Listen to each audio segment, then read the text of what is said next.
చూస్ country delight, live better. ఇప్పుడే country delight app ని download చేసుకోండి.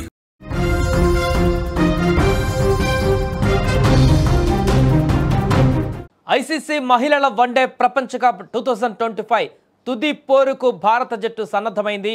ఈరోజు మధ్యాహ్నం 3 గంటలకు నవీ ముంబైలోని డివై పాటిల్ స్టేడియం వేదికగా ఈ హై వోల్టేజ్ ఫైనల్ మ్యాచ్ జరగనుంది. భారత్ దక్షిణాఫ్రికా జట్టు తమ మొట్టమొదటి ప్రపంచ కప్ టైటిల్ను గెలవాలనేటువంటి లక్ష్యంతో బరిలోకి దిగుతున్నాయి. ఈ కీలక పోరుకు ముందు టీమిండియా కెప్టెన్ హర్మన్ ప్రీత్ కౌర్ చేసిన కామెంట్స్ కోట్లాది మంది అభిమానులలో ఆశలను, ఉత్సాహాన్ని పెంచాయి. ఫైనల్ మ్యాచ్కు ముందు నిర్వహించిన మీడియా సమావేశంలో హర్మన్ ప్రీత్ కౌర్ మాట్లాడింది. గత ఫైనల్ మ్యాచ్ల పరాజయాల గురించి ఆమె ప్రస్తావించింది. ఈసారి మాత్రం విజయం సాధించాలనే తన సంకల్పాన్ని గట్టిగా చెప్పింది. ఫైనల్ వంటి కీలక మ్యాచ్లో ఓటమిని చవిచూస్తే ఎలా ఉంటుందో మాకు తెలుసు, కానీ ఈసారి కేవలం గెలుపు అనుభూతిని మాత్రమే పొందాలనుకుంటున్నాం అని హర్మన్ ప్రీత్ ధీమా వ్యక్తం చేసింది. మధ్యాహ్నం ఈరోజు మాకు చాలా కీలకమైనది, ఇది చిరస్మరణీయమైనటువంటి రోజు కానుంది. దీనికోసం మేము చాలా కష్టపడ్డాం, మేము మా అత్యుత్తమ ప్రదర్శన ఇవ్వాలనుకుంటున్నాం. ఈ ఫైనల్లో మేము మా సర్వశక్తులు ఒడ్డి పోరాడతామని కూడా ఆమె స్పష్టం చేశారు. ఇక నిజానికి భారత మహిళల జట్టు ఫైనల్కు చేరుకోవడం ఇది మూడవసారి.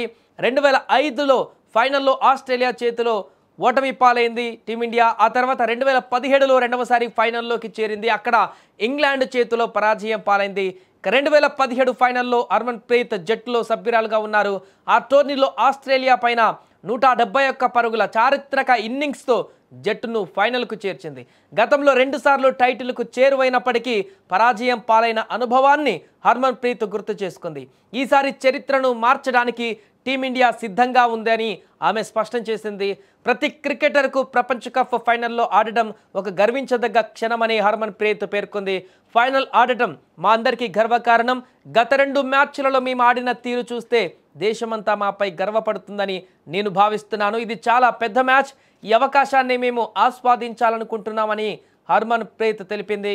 ఏదేమైనా కూడా ఈరోజు జరగబోయేటువంటి మ్యాచ్లో, కీలక మ్యాచ్లో గెలుపు ఎవరిదైనా కూడా కొత్త ఛాంపియన్గా అవతరించనున్నారు దక్షిణాఫ్రికా కానీ భారత్ కానీ. ఇక భారత అభిమానులైతే ఖచ్చితంగా ఈసారి మన మహిళల జట్టు ఖచ్చితంగా కప్ కొడుతుంది, చరిత్ర సృష్టిస్తుంది, ఇండియా మహిళల క్రికెట్ని ఒక సువర్ణ అధ్యయనం దిశగా తీసుకుపోతుంది అనేటువంటి కాన్ఫిడెన్స్తో ఉన్నారు. అందుకే పూజలు కూడా నిర్వహిస్తున్నారు. ఖచ్చితంగా ఈరోజు మ్యాచ్ని గెలిచి తీరాలని కూడా కోరుకుంటున్నారు. అటు పురుషుల జట్టులో వన్డే ప్రపంచ కప్లు 2 సార్లు గెలిచాం, మహిళల్లో ఇంతవరకు గెలవలేదనేటువంటి ఒక లోటు ఉంది. కానీ ఈసారి ఖచ్చితంగా భర్తీ చేస్తారు మహిళల జట్టు. వన్డే ప్రపంచ కప్ని గెలిచి పూర్తిగా సగర్వంగా ఇండియా క్రికెట్ అభిమానులను వారి యొక్క ఖ్యాతిని నిలబెడతారు ప్రపంచవ్యాప్తంగా అంటూ కూడా అందరూ కామెంట్స్ చేస్తున్నారు. ఏదేమైనా కూడా ఈ యొక్క మ్యాచ్కు సంబంధించి ఇప్పటికే కోట్లాది మంది వీక్షకులు టీవీల వద్ద కూర్చొని ఎదురు చూస్తున్నారు మ్యాచ్ని వీక్షించేందుకు. రాత్రి వరకు ఈ యొక్క మ్యాచ్ ఫైనల్ రిజల్ట్ ఏ విధంగా ఉండబోతుందో కూడా అందరికీ తెలుస్తుంది. కాబట్టి అందరూ కూడా క్యూరియాసిటీతో ఉన్నారు. మ్యాచ్ను పూర్తిగా చూసేందుకు టీవీలకు అతుక్కుపోయారు. మరికొన్ని క్షణాల్లోనే మ్యాచ్ మొదలై ఏ దిశగా ఇది మల్లుతుందో అని కూడా ఆసక్తిగా ఎదురు చూస్తున్నారు.